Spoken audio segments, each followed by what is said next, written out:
Default values. Reset.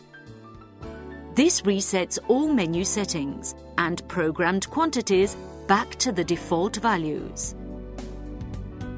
Press the P button to enter the menu. Turn the selection knob until the 2 cups and the alarm lights come on. Press the steam button. The OK light flashes. Press the steam button to confirm and exit.